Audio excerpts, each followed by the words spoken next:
নমস্কার বন্ধুরা, শিউলির সাথে গল্প চ্যানেলে তোমাদের সকলকে স্বাগত। আজকে আমরা শুনব বিখ্যাত মারাঠি ছোট গল্প ভোজবাজি। মূল রচনা ভেঙ্কটেশ মাডগুলকার। গল্পটি বাংলায় অনুবাদ করেছেন মাধুরী সিংহ।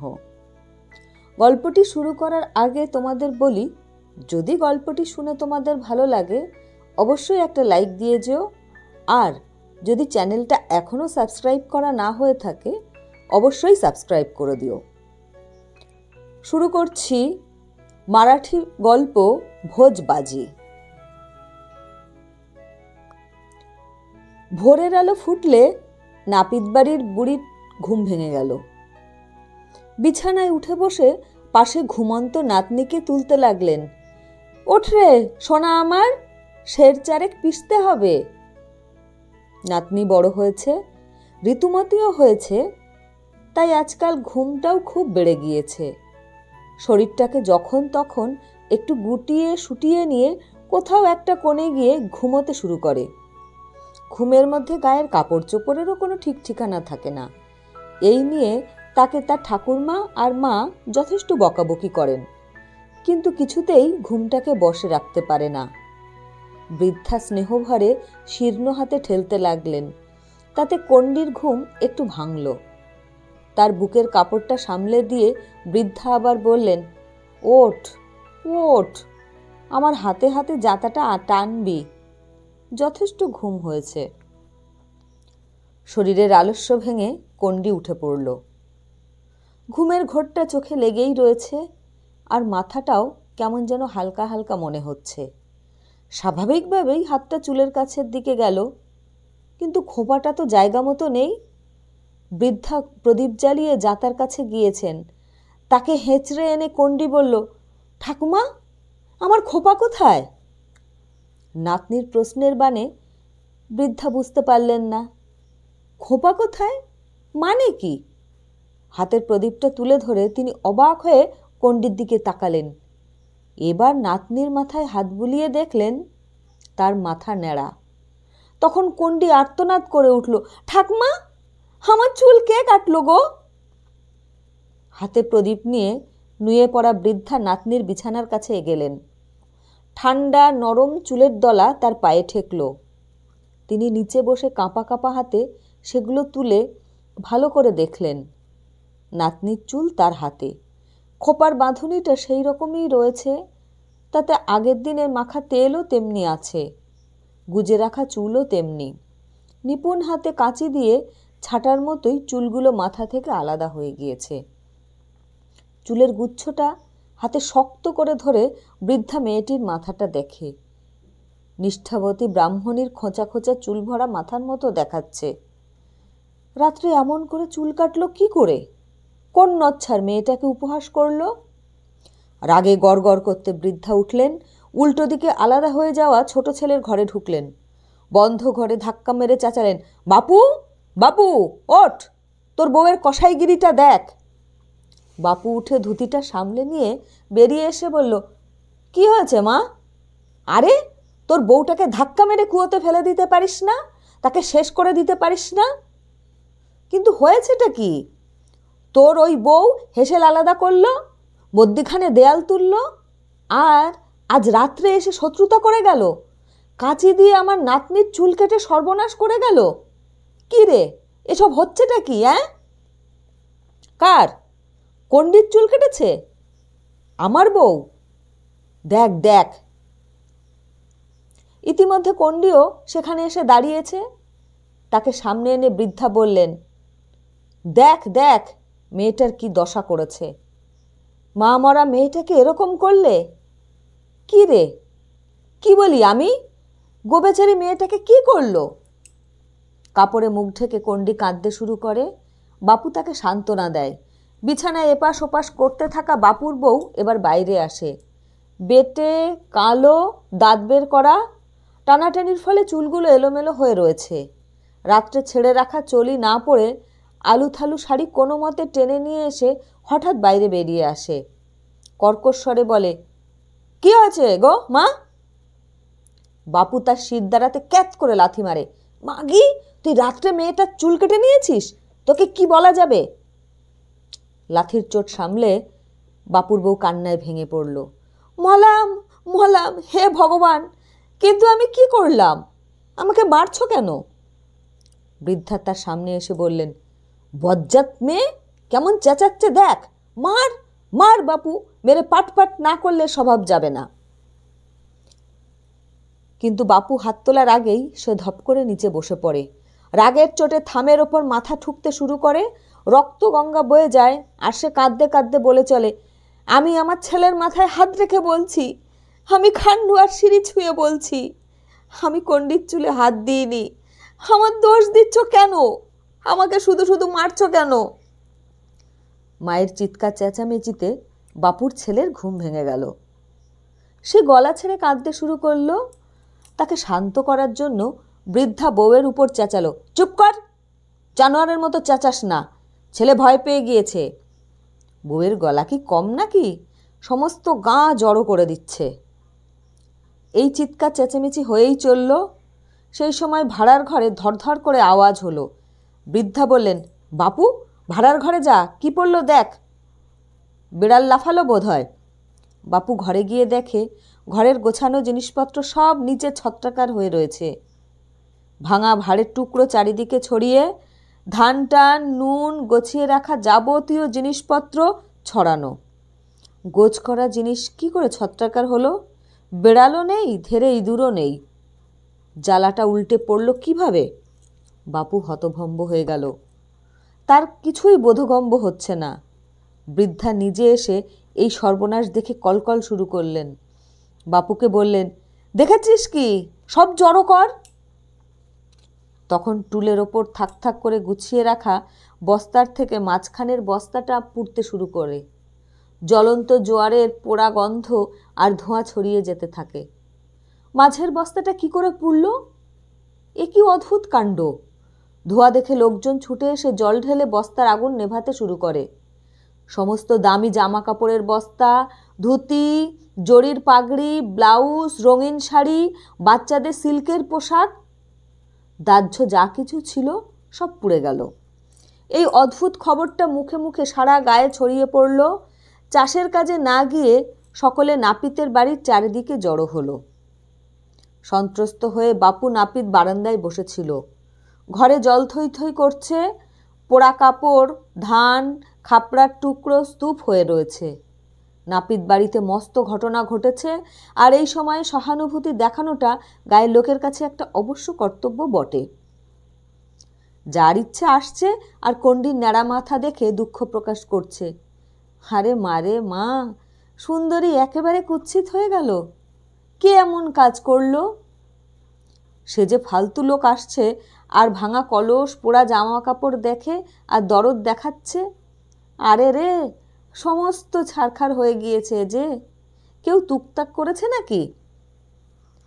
অনেক বেলা হয়ে গিয়েছে, কিন্তু নাপিত বাড়িতে দৈনন্দিন কাজকর্ম শুরু হয়নি। লোক চুল কাটতে এসে ফিরে গিয়েছে। দড়ি বাঁধা মোষকে জাবনা দেওয়া হয়নি, দুধ দেওয়া হয়নি, ছাগলগুলো চিৎকার করতে শুরু করেছে, উনুনও ধরানো হয়নি, আবর্জনাও পরিষ্কার হয়নি, চারদিক থমথম করছে। দুপুর নাগাদ নাপিতের বাক্স বগলদাবা করে বাপুর বর্দা বন্ডা গ্রাম থেকে ফিরল। কাঁদতে কাঁদতে বৃদ্ধা সমস্ত ঘটনা সবিস্তার তাকে জানালেন। বাড়িতে যা সর্বনাশ হয়েছে সব দেখালেন। দেখ দেখ, লোক বলছে কেউ টুকটাক করেছে। এখন কি করতে হবে রে বাপ আমার? এখন কি ব্যবস্থা করব? বন্ডা খুব সাহসী ছেলে, জোয়ান বয়সে কুস্তি লড়ত। সারা অঞ্চলের মধ্যে সে শক্তিমান লোক। গ্রাম আর আশপাশ জুড়ে তার ১,০০০-১,২০০ টাকার মহাজনী কারবার চলে। সে একজন ধনী নাপিত। তার ২ সাবালক ছেলে মুম্বাইয়ের সেলুনে কাজ করে। বন্ডা বাড়ির কর্তা। সেটা সহ্য করতে না পেরে বাপুর বউ তার নাম শোনা মাত্র জ্বলে ওঠে। ঝগড়াঝাটি করে সে হেসেল ভাগ করে নিয়েছে, কিন্তু সাংসারিক কাজকর্ম এখনও একত্রেই হয়। ৭৫ বছরের বৃদ্ধাই সংসার সামলান। ছেলের বউকে রোজ নিজে হাতে চাল ডাল ভাগ করে দেন, দুধ দইয়ের হিসেব নিকেশ সব নিজে রাখেন, আর নিজে হাতে বেড়ে ছেলেদের খেতে দেন। খুঁটটা খুঁটিতে আটকে শান্তভাবে বন্ডা তার মাকে বলল, ভালো হয়েছে, সব গুছিয়ে নাও। ঘরে শুয়ে রয়েছ কেন? বেলা গড়িয়ে পড়েছে, এখনও উনুনে আঁচ পড়েনি?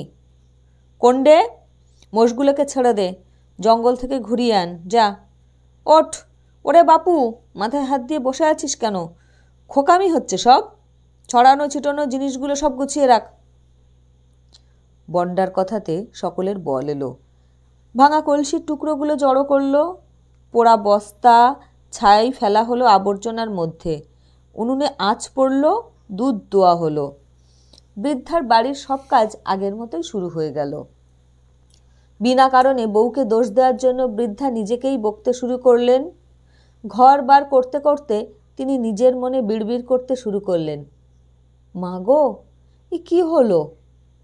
বাড়িতে এমন ঘটনা কখনো ঘটেনি। আমি শুধু শুধুই বউটাকে বকলাম বিনা কারণে। তার কোনো দোষ নেই, তাকে কি বলবো? কেউ তাহলে টুকটাক করেছে, শত্রুতা করেছে কেউ। তিনি এভাবে বকবক করছেন, বাপু একজনে দাড়ি কামাচ্ছে, বন্ডা ঘরে বসে প্রমিসরি কাগজপত্রের বান্ডিল গুছিয়ে রাখার ব্যবস্থা করছে। বাপুর বউ খাওয়াতে বসেছে ছেলেকে। এমন সময় বাড়ির উঠোনে মুঠো ভরা পাথর পড়ল। পড়ার সঙ্গে সঙ্গে আরও পাথর পড়তে থাকলো। দরজার উপর, মেঝেতে পরপর পড়তে থাকলো। উঠোনে বাঁধা মোষের বাছুর পাথরের ঘায়ে পট করে মাটিতে পড়ে গিয়ে পা ঝিনকোতে শুরু করলো। পাশে রাখা হাঁড়ির ওপর একটা পাথর পড়ার ঠনঠন আওয়াজ হলো। ঘরে বসে থাকা বৃদ্ধা ভয়ের চোটে লাফিয়ে উঠলেন। হাঁড়িটা কেমন যেন টোল খেয়ে গেল। বৃদ্ধা এবার কেঁদে ফেললেন, ভয়ে থরথর করে কাঁপছেন। বাপুর ছেলেকে জড়িয়ে ধরলেন। একেবারে কান্নাকাটি পড়ে গেল। বন্ডা সকলের উপর চিৎকার করে উঠল, মরা কান্না জুড়েছ কেন? ভেতরে গিয়ে চুপচাপ বসো। খবরদার, কারো মুখ থেকে আওয়াজ বেরিয়েছে তো। বৃদ্ধা কান্না সামলে নিয়ে বললেন, বন্ডা, বাবা আমার আর বাঁচার উপায় নেই। এবার সকলের সর্বনাশ হবে রে। হায় রে ভগবান, হো গো মা গো। কিচ্ছু হবে না, আর কিচ্ছু যাবে না। গলা চড়িয়ে বন্ডা বৃদ্ধাকে দাবরানি দিল, তুমি চুপটি করে বসো, আমরা দেখছি। বাড়ির লোকেদের ভাড়ার ঘরে বন্ধ করে বন্ডা একা বারান্দায় বসে বড় বড় যে পাথরগুলো পড়েছিল সেগুলো ভালো করে দেখতে লাগলো। কিন্তু কোথা থেকে কিভাবে সেগুলো এসেছে তা বুঝতে পারল না। তৃতীয় প্রহর পর্যন্ত এরকমই চলল। এ পর্যন্ত বাড়ির কারোর পেটে একটি দানাও পড়েনি। শেষে পাথর পড়া বন্ধ হলে বাড়ির সকলে রুটি খেতে বসল। বন্ডা রুটির টুকরোটা মুখে পুড়ে দিয়ে বলল, রুটিটা কি আটা দিয়ে করেছো না ছাই দিয়ে? কিন্তু বন্ডা ছাড়া আর কারোরই রুটির স্বাদ অন্যরকম মনে হলো না। এবার বাপুর পাতে রুটি নিয়ে বন্ডা মুখে দিল। থু থু থু, এরও সেই রকম স্বাদ। বন্ডা উঠে পড়ে বৃদ্ধাকে বলল, আমি যাব আর আসবো, ভয় পেও না, আমি একটা ব্যবস্থা করে আসছি। ধুতিটা ভালো করে মালকোচা মেরে পরে বন্ডা 4-5 মাইল দূরের একটা গায়ের দিকে চলল। এবার তাকে এভাবেই তত্ত্বতাল্লাশ করতে হবে। এই বদমাইশিটা কে করছে সেটা তাকে ভালো মতো জানাতে হবে। হন হন করে হেঁটে সে গায়ে গিয়ে পৌঁছালো। পৌঁছেই ধন্ডি ল্যাংড়ার বাড়ি ঢুকলো। সে মেঝেতে বসে গাঁজা টানছিল। বন্ডা তাকে বলল, ধন্ডি, এই তামাশা বন্ধ কর। কিসের তামাশা? তোর কাছে প্রেতাত্মা ছিল, তুই তাকে আমার বাড়িতে ছেড়েছিস? কি কারণে? আমার কাছে তোর ধার ছিল, তার সুদ হিসেবে আমি তোর জমি নিয়েছি, সেই রাগ তুই পুষে রেখেছিস? নাপিত ভায়া, তুমি অনেক দেরিতে বুঝেছ। 50 টাকা ধারের জন্য তুমি আমার 1000 টাকার জমি জবরদখল করেছ। তুই সময় মতো আসলটা দিসনি, সুদ বেড়ে গেল। জমি চলে যাওয়ার পর চেঁচাচ্ছিস কেন? আমি না, এবার সেই চেঁচানির পালা তোমায় বর্তেছে। ধন্ডি, প্রেতাত্মাকে ভালোভাবে ফিরে আসতে বল। ও এখন আমার কথা শুনবে না, এখন সে রাগে ফুঁসে উঠেছে। রক্তবর্ণ চোখে ল্যাংড়া বন্ডার দিকে তাকালো। তার খাটিয়ে শরীরের শিরা ফুলে উঠেছে। মেঝেতে বসে থাকার জন্য তার পিঠ আর কনুই সাদা মাটিতে মাখামাখি হয়ে গিয়েছে। চুলের জঙ্গল গায়ে এসে পড়ায় ধন্ডি একটা জন্তুর মতো বন্ডা নাপিতের দিকে দেখছে। আর নাপিত রাগে যেন বহুরূপীর মতো রং বদলায়। বলল, ল্যাংড়া, তোকে আমি খুন করে দেব, তাতে যদি ফাঁসি হয় সেও ভালো। তার আগে আমার প্রেতাত্মা তোমার প্রাণ নেবে। গুমড়ে শেষ হয়ে যেও না। আমার জমি ফিরিয়ে দাও। দেব না, তো যা করার করগে। শেষ কথা বলে বন্ডা বাইরে এসে গায়ের পথে চলে। দিনটা শেষ হয়ে এলো। আকাশ ধূসর হয়ে গিয়েছে। আশেপাশে মানুষ নেই। বন্ডা নাপিত একাই হনহন করে হাঁটছে। ধন্ডী ল্যাংড়ার কাছে প্রেতাত্মা আছে এ কথাটা সকলেরই জানা ছিল। কোকন থেকে তাকে অনেক টাকা দিয়ে এনে শিকারি কুকুরের মতো পালন করেছে। সে কেমন কি বস্তু সেটা কেউ চর্মচক্ষে দেখেনি, কিন্তু বলা হয় যে সিঁদুরে লেপা ছোট একটা পাথর আর ধন্ডী ল্যাংড়া তাকে নিজের শোবার জায়গায় মাটির গভীরে পুঁতে রেখেছে। সে সবসময় কিছু একটা করতে চায়, তাই সে সবসময় ল্যাংড়াকে বিরক্ত করে। তাকে খাটিয়ে নেওয়ার জন্য প্রয়োজনীয় সমস্ত মন্ত্রতন্ত্র ল্যাংড়ার জানা আছে, তাই সে কঠোরভাবে নিয়ম পালন করে থাকে। কোমর জলে দাঁড়িয়ে থেকে মন্ত্র পড়ে, কখনো মাঝরাতে শ্মশানে গিয়ে বসে থাকে। পথে যেতে যেতে বন্ডা নাপিতের মতো জোয়ান মানুষও ভয়ে ঘেমে নিয়ে উঠেছে। বারবার পেছন ফিরে তাকাচ্ছে। কি জানি, আঙুলের মতো হাত পাওয়াওয়ালা সেই তামাটি খুঁটি হঠাৎ পেছনে এসে আলতো করে তুলে ফণিমনসার ঝোপে ফেলে দেবে, নয়তো বুকের ওপর দুমদুম করে নাচবে আর রক্ত বমি করে মরবো আমি। তারপর আমার ছেলেরা বনবাসী হবে আর আমার সমস্ত সম্পত্তি বাপুর বউ গ্রাস করবে। বৃদ্ধা শোকে অস্থির হয়ে মরবে। কাকা খেতে পড়তে না দেওয়ায় কন্ডি বেচারি দরজায় দরজায় ভিক্ষে চেয়ে বেড়াবে। ছি, এই প্রেতাত্মা আমার সর্বনাশ করে দেবে। বন্ডা নাপিত অল্প বিস্তার ভেঙে পড়েছে। পেছনে আর না তাকিয়ে সোজা পা চালালো। এখন দিন শেষ হয়ে গিয়েছে। চারদিকে ঘুটঘুটে অন্ধকার। পোকা কিচকিচ করছে, ঝর্নার জল খলখল করছে। বন্ডা নাপিতের মন মুষড়ে পড়েছে, কিন্তু ভয় পেয়ে পালালে চলবে না। কিছু ওষুধ বার করতে হবে। টাকার জোরে ধন্ডীকে বশ করা অসম্ভব, তাই তার মতোই একটা জব্বর প্রেতাত্মা খুঁজে এনে ধন্ডীর ওপর ছেড়ে দেওয়া কঠিন নয়। কিন্তু এমন সাহসী কোথায় পাওয়া যাবে? আর যদি পাওয়া যায়ই, তাহলে তাকেই ধন্ডী হাঁকিয়ে নেবে। তারপর রেগে গেলে প্রেতাত্মা কাজ করবে? তার চেয়ে অন্য কিছু, ধন্ডীকে একেবারে লোকপাট করে দেওয়ার কোনো উপায় খুঁজে বার করার দরকার হয়ে পড়েছে। চিন্তার চোটে ভয় কমে গেল, পায়ে চলার পথই কমে গেল। বন্ডা নাপিত নিজের গায়ে এলো, বাড়িতে ঢুকলো। প্রদীপ জ্বালা ছিল। বাড়ির লোকেরা কথাবার্তা বন্ধ করে হতভম্ব হয়ে বসে রয়েছে, ভূতে ধরার মতো। বাপু নাপিত অযথাই উবু হয়ে বসে আছে, তার পাগড়িটা হাঁটুর ওপরে। সে নিজের টাক পড়া মাথায় হাত বুলিয়ে চলেছে। বন্ডা জিজ্ঞেস করল, কিরে, আমার ফিরে আসার আগে কি কি ঘটল? কিচ্ছু ঘটেনি, কিন্তু মোষটা দুধ দেয়নি। কি হলো? ভগবান জানেন, তবে তার বাটে দুধের একটা ফোঁটাও নেই। শুকিয়ে গিয়েছে বলছিস নাকি? হ্যাঁ। বাছুর সব খেয়ে নিয়েছে নাকি? না। ঠিক। বন্ডা জানে যে এটাও ধন্ডীর তুকতাকের একটা প্রকরণ। হাতির মতো একটা মোষ দুধ দিচ্ছে না। রোজগারপাতি ডুবল। দুধ ঘিয়ের ব্যবসা বন্ধ হলো। রাত্রেও রুটির টুকরো অন্যরকম লাগায় বন্ডা কিছু খেলো না। ছেলেপুলেরা খেয়ে নিল। কন্ডি আর যারা ব্যাপারটা জানে তারা বাড়িতে ঘুমোতে ভয় পাচ্ছিল বলে পাশের বাড়িতে গিয়ে ঘুমোলো। রাত্রে আবার পাথর পড়া শুরু হলো। মোষের জাবনায় আগুন লেগে পুড়ে গেল। নাপিতের বাড়িতে সারা রাত প্রদীপ জ্বালানো রইল। সকালে বন্ডার ঘুম ভেঙে গেল। দেখে পরনে ধুতির ওপর ঢেড়ার মতো কালো কালো দাগ পড়েছে, ঠিক ছাপার মতো। কিন্তু এখন আর কোনো জিনিসই আশ্চর্য করার মতো নেই। তুকতাকের খেলায় কি হবে আর কি হবে না তার ঠিক ঠিকানা নেই। মনে মনে কিছু সিদ্ধান্ত নিয়ে বন্ডা মহকুমা শাসকের উদ্দেশ্যে বেরোলো। যাওয়ার পথে পয়সার থলিটা কোমরে গুঁজল।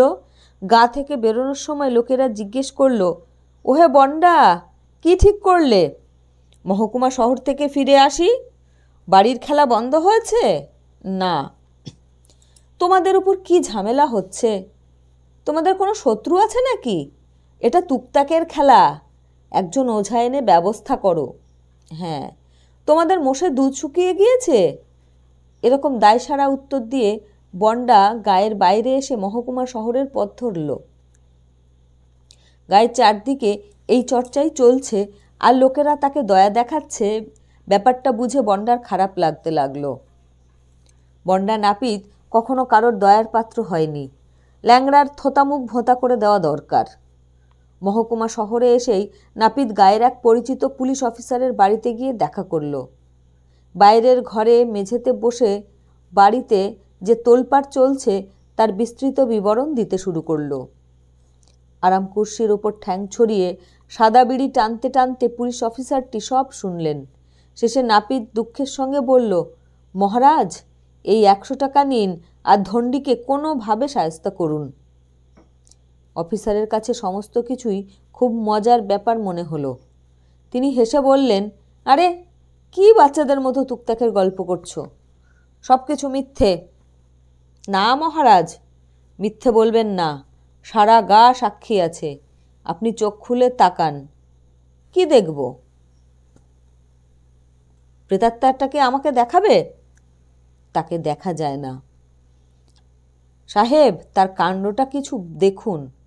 আরে, রোগে মেয়েটার চুল উঠে গিয়েছে, ডাক্তার দেখাও। আর সবটা যে কাঁচি দিয়ে কেটে দিল সেটা? মেয়েদের রোগভোগ কিচ্ছু নেই। তখন অফিসার একটু চিন্তা করলেন, ঘোড়ায় পা রেখে বললেন, চলো তোমার প্রেতাত্মাকে দেখতে দাও আমায়। পুলিশ অফিসারের ঘোড়ার সঙ্গে তাল রেখে বন্ডা রাস্তা দিয়ে হেঁটে চলল। তার হাত ধরে গিয়েছে। তারপর পিছনে পড়ে গেলে অফিসার ঘোড়াকে বাগে এনে চেঁচালেন, ওহে পরামানিক, দম বেরিয়ে গেল নাকি? আরে, তোমার মতো জোয়ানের তো ঘোড়াকে পিছিয়ে ফেলে যাওয়ার দরকার।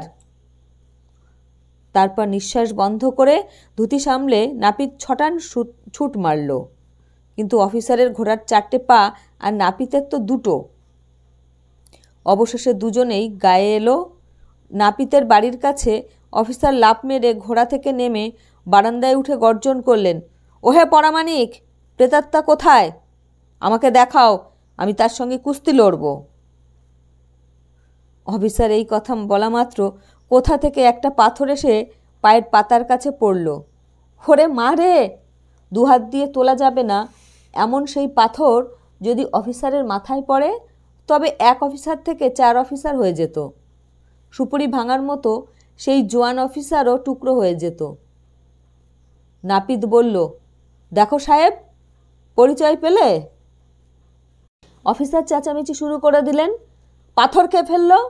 এগুলো বদমাইশি, ভূত প্রেত সব মিথ্যে। অমনি দেখতে দেখতে নাপিতের বাড়ি জ্বলতে শুরু করলো। হঠাৎ আচমকা কেরোসিন তেল ঢেলে দেশলাই কাঠি জ্বালানোর মতো। লোকেদের ছুটোছুটি শুরু হলো। পিঁপড়ের মতো সার দিয়ে দূরের কুয়ো থেকে জল এনে ছিটিয়ে দিল। কুয়োর তল দেখা যাওয়া পর্যন্ত ছিটলো, তবে আগুন নিভল। সাহেব নিজেও জলের কলসি নিয়ে সারিতে গিয়ে দাঁড়ালেন। তার ভারী পোশাক ভিজে জবজবে হয়ে গিয়েছে। তাকে লোকেরা বলল, সাহেব, মিথ্যে, এটা তুকতাকি বটে। কেউ এটা পরামানিকের দিকে ছেড়েছে। একটা কথাও না বলে গা থেকে 4 জন পালোয়ান নিয়ে সাহেব ঘোড়ায় চেপে ধন্ডির গায়ে বেরলেন এবং হাতে পিস্তল নিয়ে আচমকা ধেন্ডি ল্যাংড়ার বাড়িতে ঢুকলেন। কাউকে কিছু জিজ্ঞাসাবাদ না করেই তাকে বাইরে টেনে এনে বার করলেন। বাড়ি থেকে দূরে নালার ধারে নিয়ে গিয়ে লম্বা কচি ডাল ভাঙলেন। 4 পালোয়ানদের হাত দিয়ে অর্ডার দিলেন, নে শালাকে সোজা কর। ল্যাংড়াকে গাছের সামনে পিঠমোড়া করে পালোয়ানের কাঠের টুকরো নিল, তার পিঠে দুমদাম ঘা দিল। একজন হাঁফিয়ে গেলে আর একজন নতুন টুকরো নিয়ে এগিয়ে এসে ল্যাংড়ার পাছায় 1 ঘা দিল। কিন্তু ল্যাংড়া কাঁদল না।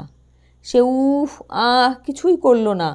কাঠের টুকরোর মতো কোনো দাগই তার জন্য তার গায়ে এসে পড়ল না। মুখে তামাক পুড়ে সে খাঁটি বসে গ্যাট হয়ে দাঁড়িয়ে রইল। মার খাওয়ার জন্য পিঠ পেতে দিল। সব পালোয়ান হাঁপিয়ে গেল। তাদের হাতই উঠছে না। গাছতলায় বসে এই অদ্ভুত কাণ্ড দেখতে থাকা পুলিশ অফিসারদের ল্যাংড়া একটি চোখ ছোট করে বলল, সাহেব, তোমার বন্দুক থেকে গুলি ছুড়লেও ওই ধেন্ডির গায়ে একটা দাগও পড়বে না। তোমার পালোয়ানরা কি বিনা কারণেই দম হারিয়ে ফেলে? পারমাণবিক ভালোই আবার জমি ছেড়ে দিক, সে ফেরত না দেওয়া পর্যন্ত আমি ছাড়ছি না। তুমি মাঝখানে এসো না। সাহেব বুদ্ধিমান লোক, তিনি ল্যাংড়াকে ছেড়ে দিলেন। টানার জন্য একটা সাদা বিড়ি দিলেন। 100 টাকাটা ফেরত দিতে দিতে নাপিতকে বললেন, আমার কিচ্ছু বলার নেই।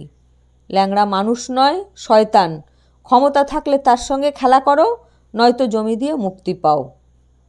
বলে সাহেব ঘোড়া ছুটিয়ে শহরের দিকে চলে গেলেন। নমস্কার।